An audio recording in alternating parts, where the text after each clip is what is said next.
episode 2 of Rappin' with Rev. Rappin' with Rev. What's up, what's up, what's up? Alright, we're going to start with Ned Straber. Ned Straber. Yeah. It says, Rick, what's kept you from writing a song based on the passion of racing motorcycles? The racing camaraderie it brings, the passion and drive to race and win, and well, the crashing too. I know it's in your blood and you can relate. Seems to me you could remember a day at Rockingham where a novice, must be old Ned, a novice was going to show you up on a less powered RGV before you took the line. How's the knee doing? Knees are great, and I know who you are, Ned.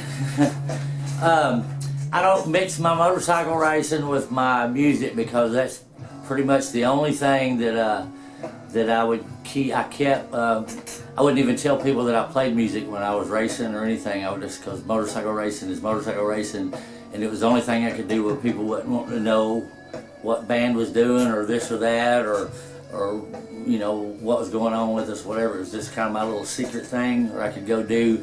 I used to run down to Atlanta, which you used to go with us. I'd go down to Road Atlanta and race, and I'd ride my old big old 14-foot box truck and sleep in there and put my hair up in a ponytail and you know, just hang out all weekend and nobody knew who I was, what I did or nothing. And it's kind of neat, you know, just being incognito and racing motorcycles. And usually when I'm, you know, racing motorcycles, you got to keep your mind on racing motorcycles. You don't want to be thinking about rock bands or girls or anything else because you'll wind up with your face on the ground. So and that's what happened to my knees, you know. So that's it, man. I just kind of, that's my own little secret thing I keep just for me. And you know, you used to go to races with us. You're the one that ran into me.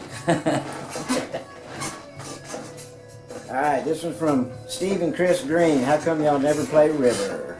Well, Steve and Chris Green, of course, you know you're my favorite people in the whole wide world, and there's very, very, very, very few people that I've written songs for, and the only reason I don't play River is because I wrote River for y'all. I wrote River for you, and I never know when you're going to be at a show, and it's kind of just my song to you guys, and y'all been behind me since day one of this, and you know, your husband was my very, very best friend, so and you're my very best sister, so it's just mine and your song, and I probably won't ever play it live again, so, and the only time you'll ever get to hear it is when you're in the room with me. Alright, this one's from Ben Puffenberger. He wants to know what your favorite bands to play with were in the 90s, and he says he remembers seeing you on MTV and thinking you were the next Skid Row. Whoa! Well, a lot of people used to say we were a lot like Skid Row, but with a voice like mine, I don't know if you could say we're Skid Row-ish, but we're just a rock band, you know. We're a little more southern than Skid Row, but my favorite bands to play with in the 90s was just about everybody I went out with.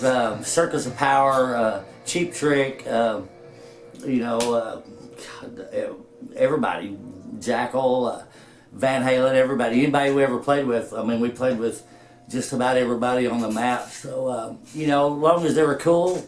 We had a couple of bands that we played with. I won't say no names, but they were kind of full of themselves, a little bigger than they thought they were, or this and that. But you know, anybody that's cool with us, we're pretty much straight up. You're straight up with us, we're straight up with you. So just anybody that was, you know, Cheap Trick's probably my all-time favorite to play with in the 90s because most bands in that day when we'd go play, they would give us this much stage and 2 or 3 lights and half PA, and them guys played in our, you know, we played in our hometown of Nashville at the time with them guys, and you know, they turned us loose with their whole stage, and you know, they definitely wasn't worried about a little old band from Tennessee. So I would have to say that's my all-time favorite. Yeah, Cheap Trick.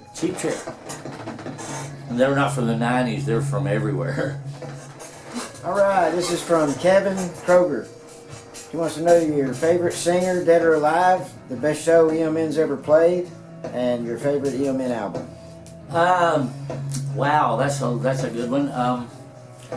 Favorite singer, that's a hard one. I mean, I would have to go with, I mean, Jim Morrison, Steven Tyler, Robert Plant, Alice Cooper. I mean, there's too many to admit. I've got too many favorites. I have not just one. unique singers, good singers. But that's a hard question to answer. I would say all of those guys are in the top. You know, I don't know. I don't know how to answer that. And the next part would be favorite EMN show would be probably Starwood before they closed that down in Nashville. You know, kind of grew up stomping around Nashville. That was probably the first actual outdoor coliseum I got to play.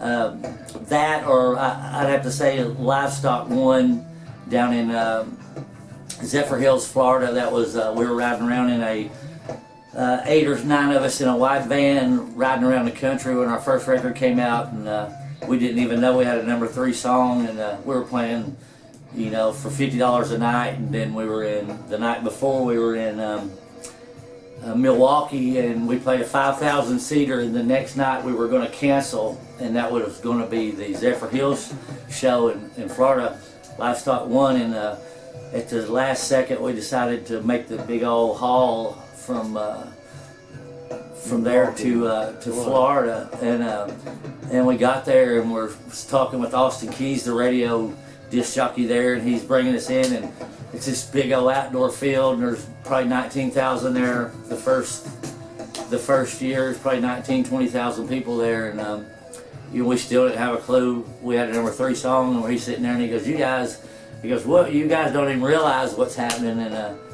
we're like, "No, man, we've been in a van for 8 months, man. We've just been trolling around in a van." So he goes, "You got a #3 song, man. Y'all are headlining Livestock One. You know, this is like, these people are here to see you guys." And so it was an eye-opening experience, and probably the first time we ever played in front of a mass crowd outdoors, other than, you know, just popping in clubs every single night playing for $50. So I'd have to say that, or that one, and Starwood Amphitheater outside of Nashville, just because I grew up around there and seen 1,000 bands there. So that'd be it. Favorite album? Favorite album, I would have to say, just for song content, I would have to say Smoking Delta Voodoo, just because the time in my life, what I was going through, and probably the biggest songwriting spurt of the band. I learned a whole lot in that year of coming out of a drug addiction, and coming out of having a humongous record deal and going down to no record deal and nothing, and puts you back in perspective a lot. And just, you know, really realized right then it ain't about nothing more than the 12 songs you got in your back pocket for your next record, and that's what you live by. You live by the song and die by the song. You're only as good as your last one. So. Alright, this one's from Ivana Kosick, who's going to be selling some merch for us here pretty soon, by the way. Wow, I love you. She says, if you can only listen to one record for the rest of your life, which one would it be? The one record that I'll say, I'll answer this in 2 ways. I'll answer the one record of mine that I would listen to would be Smoking Delta Voodoo, and occasionally Grind.